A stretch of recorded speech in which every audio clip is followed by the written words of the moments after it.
Hey, salut, c'est Tonton Hunter. Donc voilà encore sur la chaîne d'AMS et on est encore avec Ben parce qu'aujourd'hui tu vas nous présenter une nouvelle série, un nouveau bébé dans la famille AMS. Est-ce que tu peux nous en dire plus sur ce nom? Cutlass, c'est ça le nom? C'est ça, ouais. Ben, Cutlass, c'est un modèle que j'avais déjà sorti. Le nom en tout cas était déjà existant sur un ancien modèle il y a 4 ou 5 ans que je n'avais pas continué parce qu'il n'avait pas rencontré un franc succès. Mais l'idée ici était de... j'aimais bien le nom, parce que ça convient parfaitement à l'ampli d'abord. Et l'idée ici, c'était de créer le chaînon manquant, on en a parlé dans la vidéo d'avant, entre la série british, donc DBA Little Legend, qui est pour le coup très typé Marshall Vintage, et la série Revenge, qui là pour le coup est très moderne. Donc on n'avait rien entre les deux, donc c'était soit très vintage, soit très moderne. Et je voulais un truc... assez tu vois, année début 2000, fin 90, gros rock alternatif bien péchu, ou même bien crade pour faire du grunge et tout.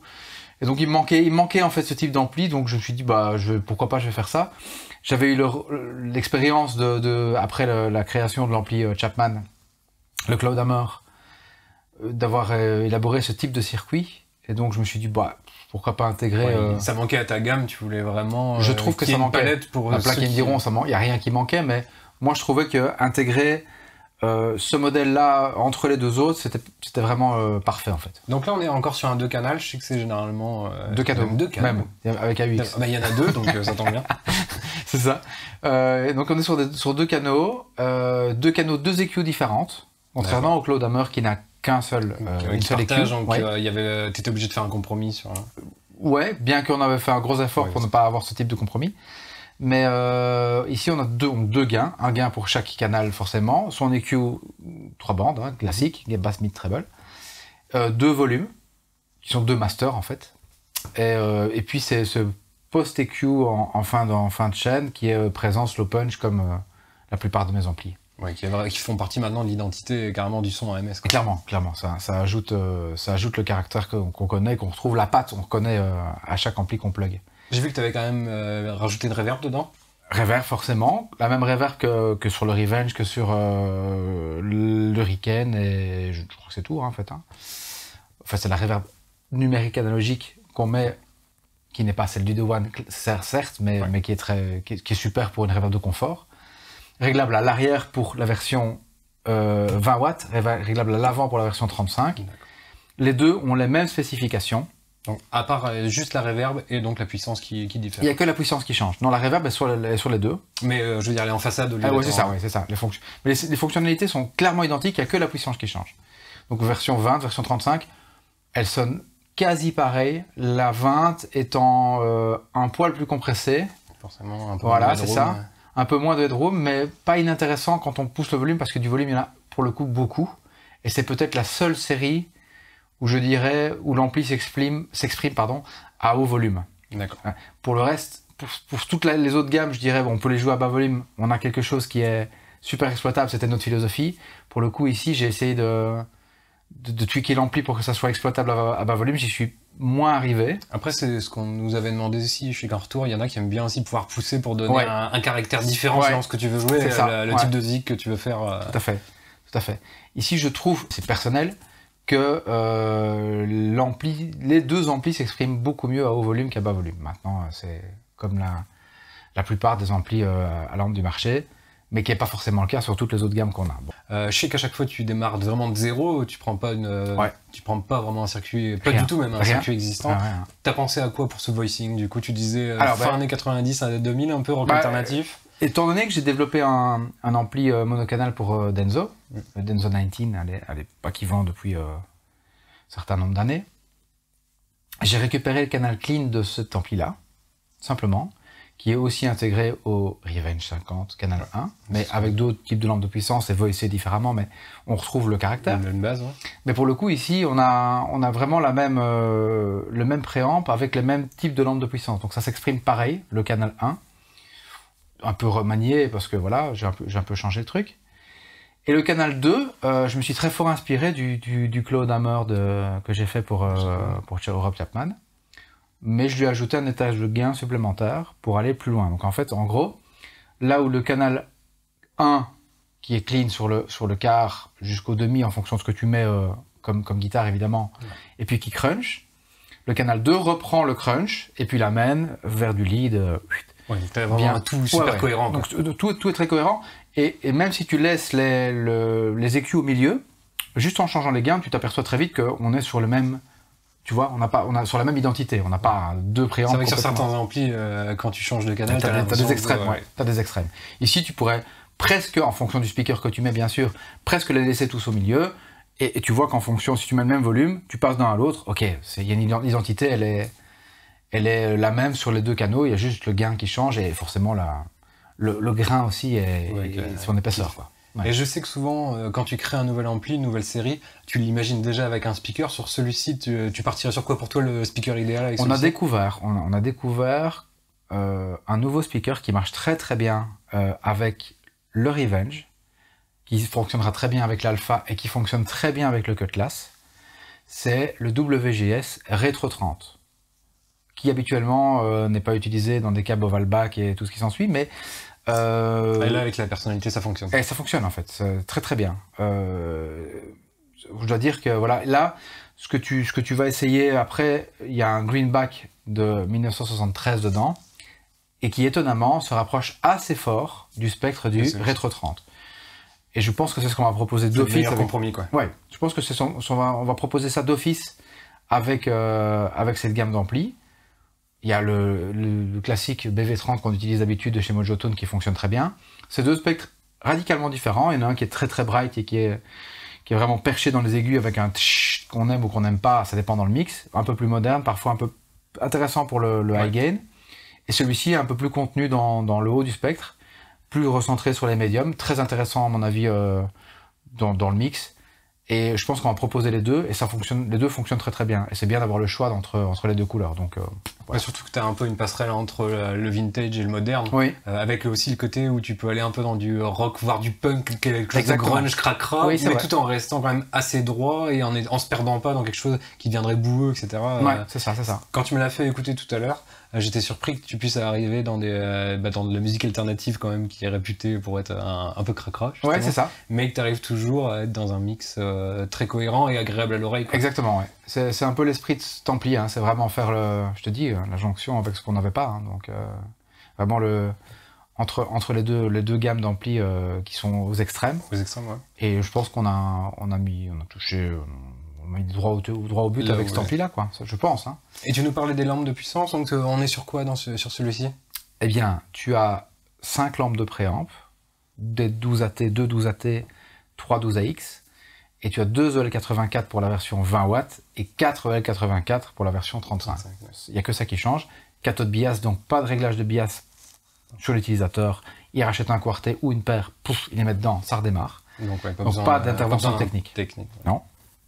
La boucle d'effet que tu connais, qui est sur tous les amplis. Qui marche. Buffer actif, comme d'habitude, send return, série, pas parallèle. Le bright switch de 3 positions que tu connais sur le canal clean, que je reprends sur tous mes amplis, mais qui est voicé à chaque fois sur l'ampli, forcément. La personnalité de celui-ci, oui. Et pour le reste, et la reverb numérique analogique que je mets sur la plupart des amplis, à part sur le One. Donc voilà, on n'est pas sur un terrain inconnu et étranger. C'est vraiment la couleur qui manquait entre les deux teintes. C'est vraiment une texture différente. Quoi. Super. Et la finition sont incroyables. Hein, franchement, on va la proposer en vert. Moi j'aime beaucoup ce vert. Qui marche beaucoup avec le marron. Ouais, c'est ça. Comme ça. Un peu voiture. Un peu Jaguar. Clairement. Maintenant, évidemment, ça reste personnalisable à souhait en fonction des goûts du client. Il y a juste que on va essayer de tenir ces finitions standards de stock. Pour avoir du dispo tout de suite. Voilà, comme ça, pas de temps d'attente. Même si finalement, chez AMS, les délais sont jamais énormes. Non, c'est suffisant, enfin assez court pour le moment, en tout cas, 10-12 semaines. Mais la personnalisation amène un délai de 10-12 semaines, alors que celui-là pourrait être disponible encore plus vite. Voilà. Et en termes de gamme de prix, du coup, on se situe à peu près où sur les 20 et sur le 35? Alors, tu es à 1890 € si je ne me trompe pas pour la version 20 watts. Et 2290, je pense, à vérifier, je ne sais plus ce que j'ai mis, ou 2390. On mettra les inserts sinon. On mettra les inserts dessus. Ma liste de prix ayant changé dernièrement, je ne sais plus exactement, mais voilà. Les deux amplis sont radicalement les mêmes. Il n'y a pas, pour le coup, c'est pas une série où il y a des options différentes sur chaque. Ouais. C'est vraiment la puissance qui change. La puissance. Option, d'ailleurs, on parle d'option. La version 35, pas la 20, sera disponible avec les fameuses IR dont on a parlé. Le chargeur d'IR. Ouais. J'ai pas la place pour le mettre dans le 20, mais par contre, sur la 35, on pourra le faire, quoi. Donc ça veut dire que vous aurez une sortie d'IA si vous le souhaitez, et au moins 7 IR que vous pourrez varier. Vous aurez donc le choix des HP, etc. C'est ça, les IR qui sont nos câbles qu'on fait ici, donc au Feedback Studio. Exact. Ça permet d'avoir vraiment ce pourquoi ils ont été conçus, avoir les HP vraiment voicés pour aller avec l'ampli. C'est un gain de temps de ouf quand vous enregistrez directement à la maison. C'est ça. Donc là, c'est vraiment une des nouveautés qui va sortir en cette fin d'année. Oui. Et c'est pas une petite nouveauté parce que ça a été un gros boulot de faire ça. D'ailleurs, merci à Rodolphe de Tamco d'avoir participé à ça. Je pense qu'on on fait un bond en avant avec cette option que probablement plusieurs guitaristes ne vont pas prendre, mais qui peut être une facilité. Ouais, une facilité quand tu prends une petite tête style Hurricane et que tu intègres cette IR. La tête fait 5,5 kg. Tu fais n'importe quel concert sans cabinette plugué directement dans la table en ayant une qualité sonore, et on a essayé de faire notre mieux pour ça, qui correspond vraiment à ce qu'on fait d'habitude en tête cap, quoi. Donc c'est super cool. Donc toujours la qualité et de plus en plus moderne. Donc finalement, tu as réussi à garder l'identité de ta marque tout en l'amenant un peu vers le futur. Oui, on essaye en tout cas de se placer à la place du guitariste dans toutes les situations, dans toutes les utilisations possibles, tout en gardant... facilitant la vie, finalement. Ouais, tout en gardant une qualité, c'est important. Pas faire du cheap, en fait, j'ai pas envie. C'est ça. Voilà. Donc, ils seront visibles au Guitar Summit à Mannheim fin septembre. Oui, ça c'est le prochain, oui. Et au Salon de Puteaux, je crois, en octobre, c'est ça ? Et puis après, on stoppe... non, je serai en Haute-Savoie pour le stage de Bandcamp. Et alors, on reprend après, en 2026, à Montrouge. Voilà. Et après, je sais pas ce qu'on va faire, mais Montrouge, ce sera très important parce que là, on a aussi un gros stand cette année. Gros stand, et ça vous permettra de voir les nouveautés. Donc, l'Alpha 50 qui sortira, le 4 canaux, le Cutlass, et puis un autre partenariat avec Tamco, la Singer Mark II. Donc, beaucoup de projets en cette fin d'année. Et voilà, ça fait plaisir de pouvoir partager ça avec vous. Et on a hâte que vous veniez essayer ces nouveautés. Puis, n'hésitez pas à nous dire en commentaire s'il y a des infos que vous aimeriez en plus. On sera un plaisir d'y répondre. Clairement. Allez, merci Ben en tout cas pour ton temps. À toi. Et puis beaucoup de succès à cette nouvelle série, Cutlass donc 20 et 35, qui intègrent déjà, ils sont déjà disponibles en commande. Ils sont déjà disponibles en commande, il y en a même déjà qui sont vendus. Même sans avoir essayé, donc c'est super cool. Super, il y aura du stock très vite, donc même si c'était même déjà le cas. Donc n'hésitez pas à vous lancer. Et puis on va aller essayer ça alors. Merci. Merci, allez, ciao.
Bye.